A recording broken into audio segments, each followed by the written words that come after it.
오늘 우리가 읽은 말씀은 예수님 말씀인데 이 말씀이 되게 어려운 말씀이죠. 이 말씀이 이해가 안 돼서 어려운 건 아니에요. 그죠? 문제는 이 말씀대로 사는 게 이게 가능한 일인가 싶은 생각이 들죠.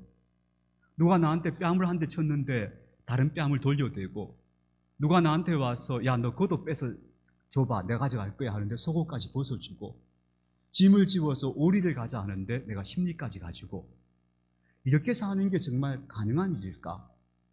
아니, 더 구체적으로 말하자면 이렇게 물어야겠죠. 이렇게 살아도 괜찮을까? 이렇게 살면 세상에서 나 가진 것도 내가 지키지 못하는 사람으로 남지 않을까?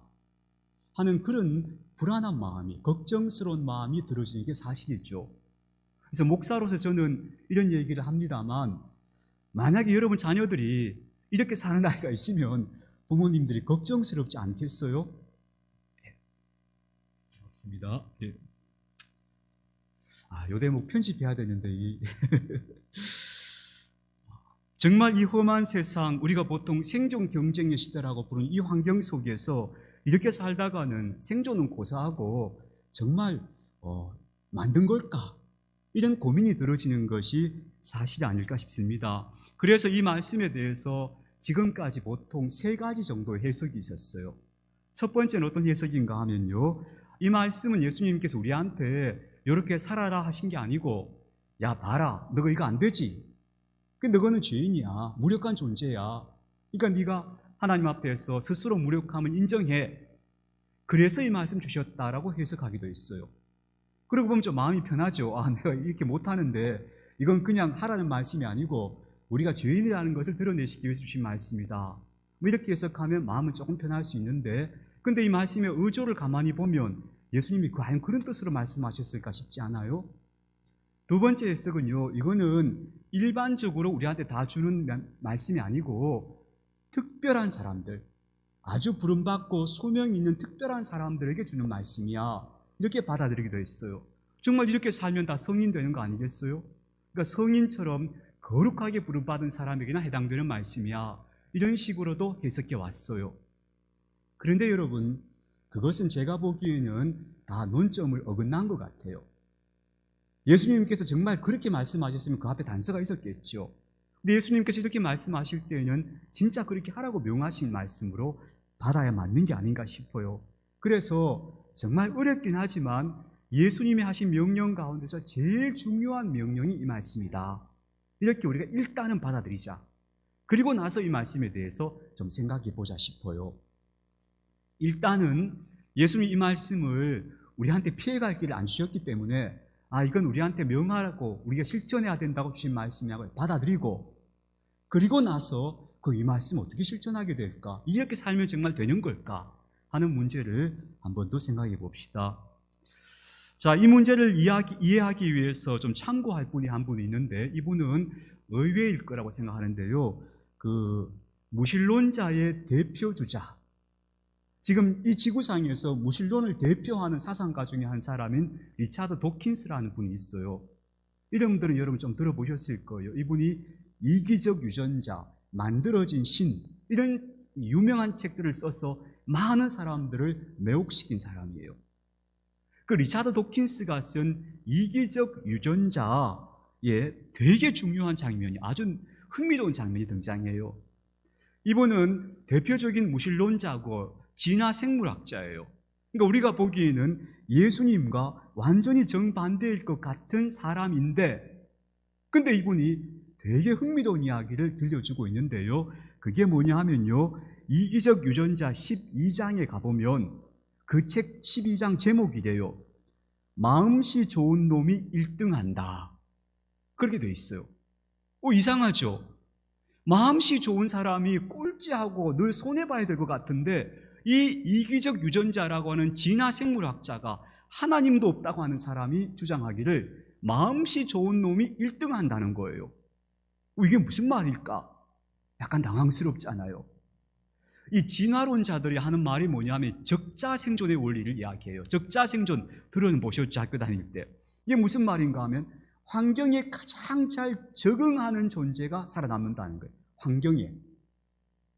그래서 우리가 적자 생존하면 우리가 대뜸 어떤 생각이 들어요? 사회생활 할 때도 계산 빠르고 막 윗사람한테 가서 막 듣기 좋은 소리도 막 하고 아랫사람 막 쥐어짜기도 하고 또 자기 것 절대 놓치지 않고 포기하지 않는 이런 사람들이 적자 생존의 전형적인 모습으로 떠오르잖아요. 놀랍게도 리차드 도킨스는 그렇게 말하지 않아요. 진짜 환경에 잘 적응해서 살아남는 개체가 어떤 존재인가에 대해서 이 사람이 놀라운 이야기를 합니다. 예를 들어서 새들이 서로 모여 삽니다. 새들은 뿌리로 밖에는 어떤 뭔가 이렇게 뭔가를 할 수밖에 손이 없잖아요. 새들은. 그러니까 이 새들이 모여 사는 새들이 사람처럼 손이 없으니까 만약 새의 머리맡에, 머리 뒤에 여기에 어떤 벌레가 와서 만약에 자리를 잡았다고 생각해 보세요. 그러면 얘는 지가 그걸 떼낼 수 있는 방법이 없어요. 그냥 그대로 있으면 그 벌레가 지금 그 피부를 상하게 하고 어쩌면 이 새를 죽게 할 수도 있어요. 그때 방법이 뭐냐 하면 서로가 서로에게 벌레를 잡아주는 거예요. 실제로 자연 상태에 있는 동물들을 보면 서로가 서로에게 그런 역할을 해줘요. 심지어 여러분 이런 것도 보셨죠? 악어새라고 해서 악어가 입 딱 벌리고 있으면 새가 악어 입속에 들어와서 이빨 사이에 끼인 거 빼먹는 거 보셨죠? 근데 그때 악어가 이 새를 안 잡아먹어요. 서로가 공생하는 거예요. 그게 자연 상태에서 발견되거든요. 그런데 만약에 이 새들 중에 어떤 새가 한번 이런 생각을 하는 거예요. 야, 내 친구가 내 머리에 있는 벌레 잡아줘서 내가 안전했는데 근데 내 친구의 머리에 있는 벌레는 내가 잡아주기가 귀찮아. 하기 싫어. 안 해주는 새가 등장했다고 한번 생각해 보세요. 충분히 있을 수 있죠. 그죠? 내가 뭐하러 남의 머리에 있는 벌레나 같으면 잡아먹을 수도 있지만 만약에 가시가 꽂혀있다. 그럼 그거 내가 빼주느라고 뭐하러 수고해? 나는 그런 거 안 할 거야. 나는 그저 내가 몰래 다니면서 나만 그저 이 벌레 잡아주고 가시 빼주고 하는 서비스만 받을 거야. 이런 새가 존재할 수 있다고 한번 가정해 봅시다. 그러면 이런 새는 득을 보겠죠. 지는 남한테 계속 서비스 받으면서 지는 남한테 서비스 안 하는 거예요. 얼마나 편해요, 얘는. 그런데 만약에 이런 놈이 등장하면 점점 이런 것들을 따라하는 놈들이 많아질 거예요. 틀림없죠. 그럼 어떻게 되는가 하면 그 종 전체가 멸종해버리고 마는 거예요. 더 이상 살아남지 않는 거예요. 그게 적자 생존의 원리라는 거예요. 이걸 인간 사회에 딱 적용하면은 이게 어떤 게 되는가 하면 게임이론이라는 게 있어요. 약간 복잡하지만 어려운 건 아니니까 한번 들어보세요. 여러 사람들을 모아놓고 각자에게 2장의 카드를 줘요. 한 장은 협력이라는 카드가 협력이라는 이름이 적혀 있어요. 한 장 카드에는 또 한 장 카드에는 배신이라는 이름이 적혀 있어요. 협력과 배신이라는 2장의 카드를 다 골고루 나눠줘요. 자, 그리고 지금부터 게임을 하는 거예요. 지금부터 땡 하면 2사람씩 마주치는 거예요. 마주치면서 하나, 둘, 셋 하면 전부 카드를 하나씩 꺼내는 거예요. 둘 중에 하나를. 요때 2사람이 서로 협력의 카드를 꺼내면 점수를 각 3점씩을 줘요. 자, 잘 기억해 보세요. 서로 협력하면 3점을 받아요. 각 사람이. 그런데 만약 나는 협력의 카드를 꺼냈는데 상대방이 배신의 카드를 꺼냈어요. 내가 뒤통수 맞았죠. 그럼 이렇게 배신당한 사람은 0점이에요. 0점. 점수가 없어요. 대신에 배신한 사람은 몇 점을 주는가 하면 5점을 줘요.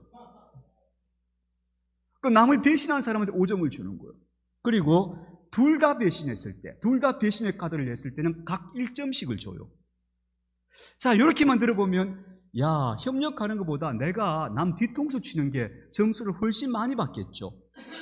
그래서 실제로 이런 게임을 한 몇 번 해보면요, 누가 점수를 제일 많이 받는가 하면 상대방을 배신한 카드를 낸 사람이 점수를 제일 많이 받아요. 누가 제일 못 받는가 하면 믿고 계속 협력 카드를 내밀었다가 번번이 배신당하면 이 사람은 계속 빵점이에요. 이렇게 해서 배신자가 성공하게 돼 있어요. 처음에 게임을 몇 번 해보면. 그런데 이 게임을 수백 번을 한다고 하면 계산을 해봐요. 수백 번. 그럼 어떻게 될까요? 결과가 달라져요. 어떤 결과가 나오는가 하면요, 이 게임을 계속해 나가게 되면 나중에 그 집단 속에 있는 제일 큰 어떤 집단이 하나의 집단을 형성하는데, 어떤 집단을 형성하는가 하면 협력적 태도를 가진 사람들이 가장 큰 무리를 형성하게 되는 거예요. 왜냐하면 내가 남을 배신했을 때 5점을 받을 수 있는데 대신에 서로 배신하면 1점밖에 못 받는 거예요. 그리고 어떨 때는 내가 배신하기 때문에 상대방도 나를 신뢰할 거라고 믿을 수가 없잖아요. 이런 식으로 게임을 하면 나중에 가면 서로가 다 별 볼 일이 없는 점수를 받는 거예요. 그런데 한 번 배신을 당했더라도 다음에 또 협력 카드를 내미는 식으로 행동하면 이 사람은 어떻게 되는가 하면 나중에 가면 평균적으로 그런 사람들이 제일 좋은 점수를 받더라는 거예요. 이게 실제로 실험된 게임 이론이에요. 결론이 이상하죠. 이게 이런 거예요. 그래서 이런 사람들이 서로 점점 많아지게 되면서 이걸 이제 뭐라 부르는가 하면 호혜적 이타주의라 불러요. 서로에게 유익한 이타주의가 되는 거예요. 그 사회가 그런 식으로 형성되어 가더라는 거예요. 물론 늘 그렇진 않아요. 어떤 경우에는 배신하는 분위기가 강한 사회가 있어요. 그럼 서로가 서로를 계속 배신하다 보면 나중에 그 사회 집단은 무너지는 거예요. 근데 적어도 내가 다른 사람에게 배신을 당하더라도 그래서 나는 꾸준히 협력의 카드를 낼 거야 라고 생각하면서 살면 그 사회 전체의 기본 점수가, 평균 점수가 올라가더라는 거예요. 이게 놀라운 이야기죠. 저는 여기서 예수님 말씀과 정확히 일치하는 건 아니에요, 물론. 그런데 매우 근사하다는 걸 볼 수 있죠. 예수님 말씀하고. 그래서 하나님이 창조하신 이 세계가 어떤 질서에 의해서 움직여지는가 하는 것을 우리가 엿볼 수 있는 매우 중요한 단서라고 봐요. 즉, 정의하면 이래요. 하나님 만드신 이 자연 세계는 약삭 빠른 배신자들이 한두 번은 승리할 수 있지만 결코 지속적으로 오래 승리할 수는 없다는 거예요. 그럼 어떤 사람들이 승리하는가? 서로가 호혜적으로 서로에게 이타주의를 가지고 대하는 그 사회가, 그 사람들이 최종적 승리자가 된다는 거예요. 이거 상당히 흥미롭지 않으세요? 그래서 저는 그래서 여기서 다시 깨닫게 되는 거예요. 예수님 말씀이 맞네. 예수님 말씀이 틀린 말씀이 아니네. 우리가 이렇게 살면 어떻게 살아? 바보 되는 거잖아. 그렇게 살면 사실은 우리가 알고 보면 요즘 흔히 하는 말로 호구된다 그러잖아요. 호구. 호랑이 그 입 벌리고 있는 구덩이에 저절로 제 발로 걸어가는 사람 꼴이 날 것 같은데 실제로 안 그렇다는 거예요. 이걸 여러분 오늘 우리가 좀 기억했으면 좋겠어요. 그래서 저는 오늘 예수님께서 주신 이 말씀이 우리가 사람을 대하거나 아니면 이 사람의 무리 속에 살아가는 데서 굉장히 좋은 전략이 될 수 있다. 이게 아주 적절한 지혜로운 삶의 전략이 될 수 있는데 어떻게 적용하면 될까? 첫 번째, 이 게임 이론 같은 걸로 제가 쭉 해서 정리를 해보는 거예요. 첫 번째, 우리 삶의 기본적 태도를 뭘로 하느냐? 신뢰로 하자, 신뢰. 하나님을 신뢰하고 타인을 신뢰하는 거예요. 저 사람이 내가 보이지 않는 곳에서 일하고 있지만 저 사람도 자기 최선을 다해서 그렇게 일하고 있을 거야. 그리고 내가 함께 서로 호혜적으로 우리가 서로 잘 되기를 원하는 것처럼 그 사람도 그럴 거야 라는 것에 대해서 기본적인 신뢰를 일단 가지자. 그것이 저는 매우 중요한 태도일 거라고 봐요. 이게 신뢰가 기본 태도가 되어야 한다. 그 다음에 두 번째, 근데 나는 신뢰하는데 상대방은 내 뒤통수를 칠 수 있잖아요. 그런 일들이 얼마든지 벌어지잖아요. 그때 우리 마음이 흔들리죠. 내가 이렇게 해줬는데 네가 어떻게 나한테 그럴 수 있어? 이러잖아요. 그때 잠깐 흔들리는 거는 누구나 그래요. 근데 곧 다시 신뢰로 돌아오자. 왜냐하면 내가 살아보니까 세상이 안 그렇더라. 약삭 빨라야 돼. 절대 너 손해보면 안 돼. 이런 태도를 가지고 살면 장기적으로 보면 나에게도 유익하지 않고 다른 누구에게도 유익하지 않는 거예요. 그래서 일단 신뢰의 태도를 가지고 살자. 그러다가 혹시 속임을 당해서 흔들리더라도 다시 그것을 용납해 주자. 그래서 예수님 말씀이 이해가 되는 거예요. 네 형제가 나한테 와서, 베드로가 물었잖아요. 형제가 나한테 잘못하면 내가 몇 번 용서해야 됩니까? 했더니 예수님께서 70번씩 7번이라도 용서하라고 하셨어요. 저는 이것이 바로 기본적으로 용납의 태도를 가져라, 이건 것 같아요. 야, 난 3세판이야. 너 3번만 너 그러면 나 다시 용서 안 해. 이게 아니에요. 그건 매우 지혜롭지 않은 전략이에요. 계속해서 내가 혹시 실망을 하고 배신당하는 일이 있더라도 꾸준히 신뢰와 용서의 카드를 내미는 것이 오히려 낫다는 거예요. 이 원리를 두 번째 원리로 보고요. 세 번째는 길게 보자는 거예요. 길게. 뭘 하든지 눈앞에 당장 이익되는 게 아니고 장기적으로 길게 봤을 때 뭐가 유익할까 하는 걸 보자는 거예요. 그래서 시편 37편에서 다윗이 이렇게 말해요. 하나님 앞에서 좀 잠잠하고 참고 기다려봐라 그래요. 그러면 잠시 후에 악인들이 없어진다. 다윗이 이렇게 이야기해요.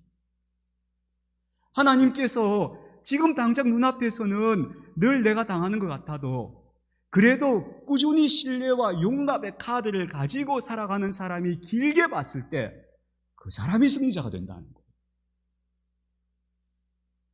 그래서 성경에서 예수님 그러셨잖아요. 온유한 자가 결국은 땅을 차지하더라. 한다. 그 말이 결코 빈말이 아니고 예수님 그냥 이상적으로 하는 말이 아니고 실제로 그것이 하나님이 창조하신 이 자연세계의 비밀 중에 하나라는 거예요. 그걸 우리가 오늘 좀 눈여겨보았으면 좋겠어요.